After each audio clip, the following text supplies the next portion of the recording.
بسم اللہ الرحمن الرحیم۔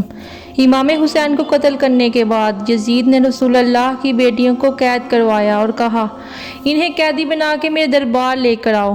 رسول اللہ کی بیٹیاں قید ہو کر جب یزید کے دربار پہنچی تو وہ ہنس ہنس کے زمانے کو اپنا مقام بتاتا رہا اور یہ کہتا رہا کہ آج میرے دادا اور بابا زندہ ہوتے تو اولاد رسول کا حشر دیکھتے کہ میں نے ان کے جوانوں کو مار دیا اور ان کی عورتوں کو بے عزت کر دیا۔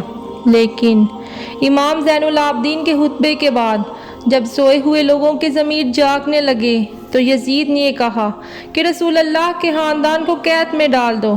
بس رسول اللہ کی بیٹیاں نواسیاں امام زین العابدین کے ساتھ غریبوں اور بے وارثوں کی طرح قید میں رہنے لگی۔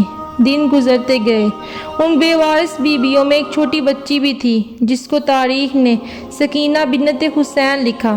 سکینہ ہمیشہ اپنے بابا کے سینے پہ سویا کرتی تھی اور رات کو اپنے بابا کو بے پناہ یاد کرتی تھی۔ تاریخ میں لکھا ہے کہ وہ روتی رہتی تھی اور بابا بابا کہتی رہتی تھی۔ اس بچی کے رونے کی آواز میں اتنا درد تھا کہ یزید کے محل کی دیواریں ہلنے لگی۔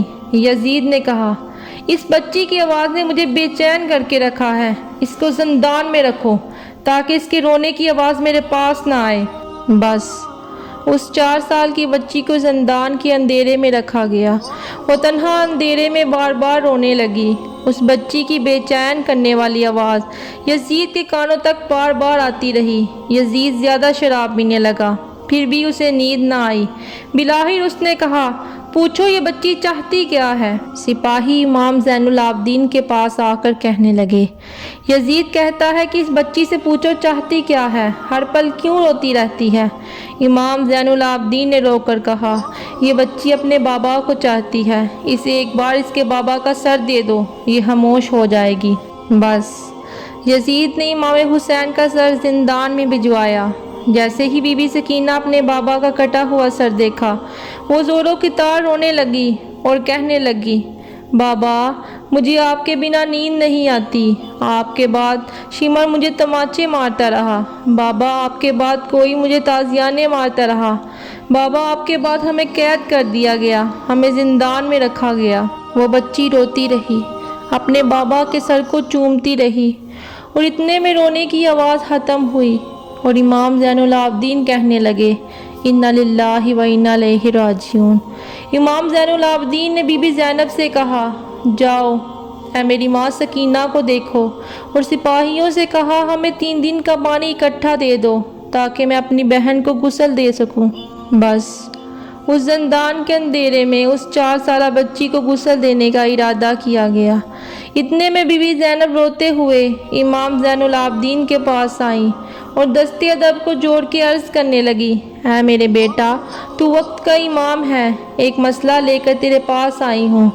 امام زین العابدین نے بی بی زینب کے چہرے کو دیکھا اور فرمانے لگے اے میری ماں زینب آپ خود عالمہ ہیں اور دین کے مسائل جانتی ہیں، ایسا کیا مسئلہ ہے جس کا جواب آپ کے پاس نہیں؟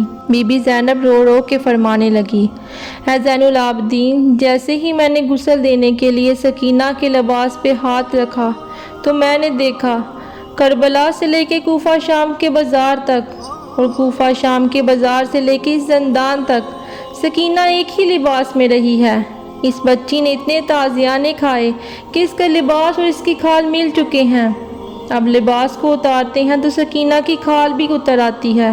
اے زین العابدین بتاؤ کہ اس معصوم بچی کا غسل اسی لباس میں دے دوں یا لباس اتاروں؟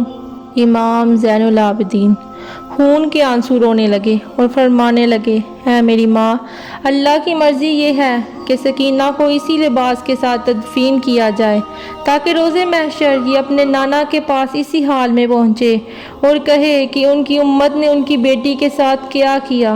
بس امام زین العابدین نے اس قید خانے میں معصوم بچی کو دفنا دیا۔